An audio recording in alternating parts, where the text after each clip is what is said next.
Hello students, आज का tutorial का टॉपिक है Darwin must stay in Indian school text book. इसको आप कनेक्ट कर पाएंगे जीएस 3 साइंस एंड टेक्नोलॉजी से। आज के ट्यूटोरियल के एनालिसिस को आप कनेक्ट कर पाएंगे। आते हैं ट्यूटोरियल के एनालिसिस पर। 2018 में union human resource development minister Satyapal Singh ने कहा कि जो डार्विन्स थ्योरी ऑफ इवोल्यूशन है वो साइंटिफिकली रॉन्ग है, और उन्होंने कहा कि इसको रिमूव किया जाए इंडियन स्कूल और कॉलेज के करिकुला से। और उसके next year vice chancellor Andhra university के नागेश्वर राव गोलापल्ली, उन्होंने क्लेम किया कि 106th इंडियन साइंस कांग्रेस में उन्होंने क्लेम किया 106th इंडियन साइंस कांग्रेस में थ्योरी ऑफ दर्शावातरा वो बेटर एक्सप्लेन करती है इवोल्यूशन थ्योरी देन डार्विन की थ्योरी के।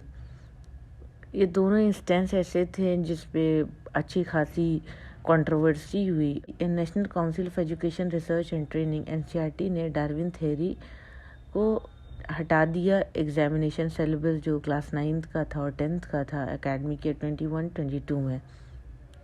इसके साथ जो डेवलपमेंट हुआ इस साल का, जो एनसीईआरटी ने क्या किया, पूरी तरीके से इवोल्यूशन जो थ्योरी थी क्लास 10 के टेक्स्ट बुक से भी निकाल दिया। और क्या भी नीड है डार्विन थ्योरी की और कैसे टीचिंग में चेंज कर सकते हैं।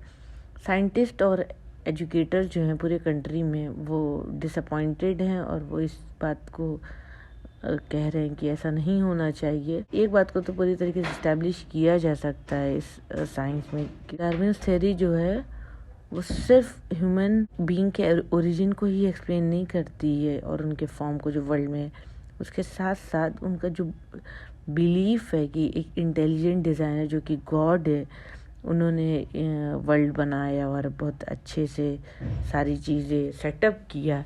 तो अगर इस पार्ट को अगर निकालते हैं तो स्टूडेंट को इस इंफॉर्मेशन से दूर रखा जाता है कि वर्ल्ड कैसे इवॉल्व हुआ। और स्पेशली जो क्लास 10th के बाद बायोलॉजी जो स्टूडेंट्स नहीं पढ़ते हैं उनके लिए तो जो साइंटिस्ट हैं, एजुकेटर्स ने इस पॉइंट को एक डेंजरस पॉइंट कहा।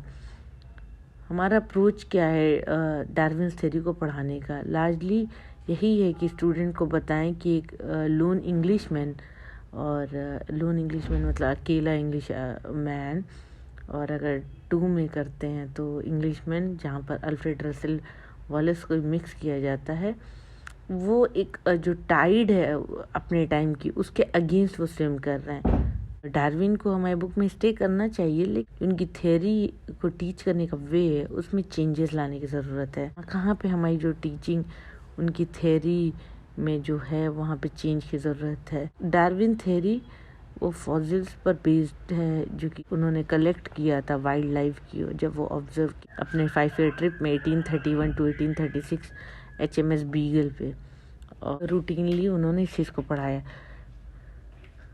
कुछ जो नहीं पढ़ाया जा सकता है डार्विन से पहले, उनकी जर्नी से पहले, कैप्टन ऑफ शिप जो है उनको एक कॉपी दी है जियोलॉजिस्ट चार्ल्स लेल्स की प्रिंसिपल ऑफ जियोलॉजी। लेल ने पढ़ा ग्लेशियर वॉल्केनो फॉसिल्स और उन्होंने एक कॉन्सेप्ट को प्रपोज किया, ग्रेजुअल जियोलॉजिकल चेंज, और जो जियोलॉजिकल फिनोमेना है और जो आज ऑब्जेक्ट है थोड़े बहुत चेंजेस होते हैं वो एक्यूमुलेट होकर और वो किस तरीके से म्यूटेट होकर एक एडवांटेज की तरह कुछ ऑर्गेनिज्म के लिए हो जाता है जो एक्यूमुलेट होते हैं ओवर द टाइम। और उसी का नतीजा है कि आज के टाइम पे बहुत सारे स्पीशीज़ जो हैं वो बढ़ गए। डार्विन खुद एक्नॉलेज करते हैं उनके ऊपर जो लेल्स का उनकी थ्योरी जो उनका वर्क था उसका जो इन्फ्लुएंस रहा है। Biologist Ruth Hubbard first women थी और उन्होंने अपनी प्रोफेसरशिप पोजीशन लिया था हार्वर्ड यूनिवर्सिटी में बायोलॉजी डिपार्टमेंट में। उन्होंने लिखा था 1979 में कि जब डार्विन आएंगे और उन्होंने क्लियर किया था कि बहुत सारे लोग अर्थ पे जो आए और जो क्रिएचर आए और जो उनकी हिस्ट्री रही है इस बात को, और एग्जाम्पल दिया। हबर्ड बात करते हैं जॉन बैप्टिस्ट लामार्क के बारे में जो कि एक फ्रेंच नेचुरलिस्ट थे। उन्होंने प्रपोज किया था अपनी थ्योरी ऑफ इवोल्यूशन डार्विन से पहले, उसमें भी कमियां थी और उन्होंने पोर्ट्रे किया था कि इवोल्यूशन कैसे हुआ, उसका क्या प्रोसेस था उन्होंने उसमें ये भी इंक्लूड किया कि किस तरह से जो चेंजेस होते हैं over the period of time. और उन्होंने भी इन्वॉल्व नहीं किया था इंटेलिजेंट डिज़ाइनर, जो कि डार्विन ने भी मेंशन किया था। Intelligent designer means God. और क्या इन्फ्लुएंसेस रहे हैं, एक इम्पॉर्टेंट एस्पेक्ट ये भी कि बायोलॉजी क्लासरूम में इग्नोर किया जाता है इम्पैक्ट जो सोशल बिलीफ होगा डार्विन के टाइम पर, वो किस तरीके से नेचुरल वर्ल्ड को देखते थे। फिलोसोफर बर्ट्रैंड रसल लिखते हैं कि किस तरह से डार्विन थ्योरी जो है वो एसेंशियली एक तरीके का एक्सटेंशन एनिमल और वेजिटेबल जो वर्ल्ड था losses fair economy. Losses fair economy basically होता है फ्री इकोनॉमी जिसमें किसी का भी इंटरवेंशन, गवर्नमेंट इंटरवेंशन नहीं होता है। इस टर्म को कंसीव किया इकोनॉमिस्ट एडम स्मिथ ने और इसको डेवलप किया थॉमस माल्थस ने, और जो कि रेफर करते हैं इसको एक सेल्फ इंटरेस्ट और free competition in market place. Malthus ने प्रोपाउंड किया था थ्योरी ऑफ पॉपुलेशन 1798 में, यहाँ पे उन्होंने क्लेम किया था कि ह्यूमन जो है आपस में compete करते हैं कुछ लिमिटेड रिसोर्स के लिए तब तक जब तक कैटेस्ट्रॉफ नहीं आ जाए जहाँ पर पॉपुलेशन जो है वो तेज़ी से डिक्लाइन होने लगे, कम होने लगे। और डार्विन जो है वो लार्जली इन्फ्लुएंस हुए थे इस बात से, और उन्होंने इस अपने एक्नॉलेजमेंट को अपनी ऑटोबायोग्राफी में भी लिखा था, जो कि माल्थस का आइडिया था कंपटीशन इन्वायरमेंट में है और लिमिटेड रिसोर्स से किस तरह से ह्यूमन बीइंग compete करते हैं और किस तरीके से ह्यूमन बीइंग जो वेरिएशन करेंगे उन्हीं की एज होगी दूसरे के ऊपर। और इस फिनोमेना को डार्विन टर्म देते हैं नेचुरल सिलेक्शन का। फाइनली एक सबसे बड़ा ओमिशन जो गलती थी टीचिंग में थ्योरी ऑफ इवोल्यूशन के की वहाँ पे लगातार थ्योरी का यूज़ हुआ था और सारे साइंटिस्ट और डार्विन इस गलती को किए थे। एग्जाम्पल के लिए हर्बर्ट स्पेंसर जो कि आइडिया देते हैं सर्वाइवल ऑफ द फिटेस्ट, और उन्होंने प्रपोज किया इसको 1864 में, जो कि एक फिलॉसफी की तरह हो गई जिसे सोशल डार्विनिज्म भी कहते हैं और ये बहुत अच्छे से जानी जाती है। और उन्होंने की ये भी बात उस वक्त पे आई कि पहले की किस तरीके से ह्यूमन की जो हेरिडिटरी है, जो जेनेटिक्स है, वो किस तरह से जेनेटिक्स अच्छा हो सकता है। ये लेट 19th सेंचुरी में ये बात बहुत फ्यूल की थी। लेटर अपनी बुक में उन्होंने जो थी descent of man and selection in relation to sex, Darwin ने क्लेम किया कि जो इंसान है, जो आदमी है, वो इवॉल्व किया है नेचुरली मोर इंटेलिजेंट और इसी वजह से वो कंटिन्यूसली अपनी मेंटल फैकल्टी का, दिमाग का यूज़ करके खाना अपना अरेंज करते हैं और अपने आप को डिफेंड करते हैं, अपनी फैमिली, अपने ऑफस्प्रिंग सबको डिफेंड करते हैं।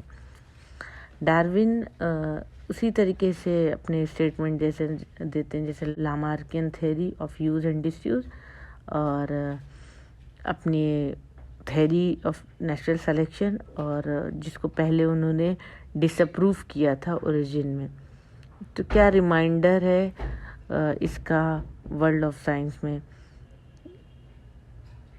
क्यों स्टूडेंट टीचर स्कूल के जो हैं वो कंसर्न हैं डार्विन थ्योरी को लेकर, क्या रीज़न है, क्या एग्जाम्पल हैं जो क्रूशियल इंसाइट देते हैं साइंस बोथ हिस्टोरिकली और अभी कंटेम्प्रेरी वर्ल्ड को देखा जाए उसमें।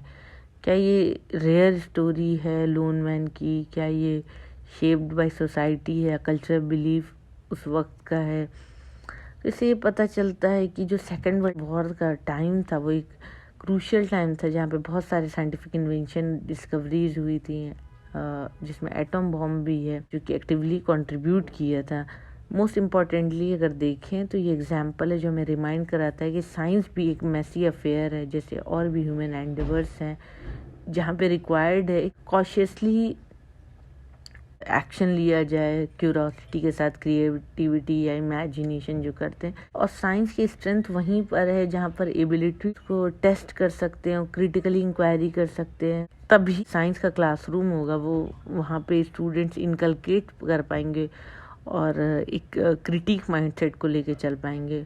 और अगर ऐसा कभी कभी नहीं होता है तो एक रिस्क हो जाता है जहाँ पर स्टूडेंट कन्फ्रंट नहीं कर पाएंगे और वो अपनी ही हिस्ट्री को ट्रबल करेगा, परेशानी करेगा। तो जो थ्योरी की वो पॉसिबिलिटी क्रिएट करती है कन्फ्रंटेशन की बजाय किसी स्ट्रेंथ देने के। इस वजह से डार्विन की थ्योरी को टेक्स्ट बुक में तो रखना चाहिए, लेकिन कैसे हम उसे टीच कर रहे हैं उसमें चेंज लाना चाहिए। तो ये था आज का एडिटोरियल का analysis. Thank you for watching my video. Please share, like and subscribe.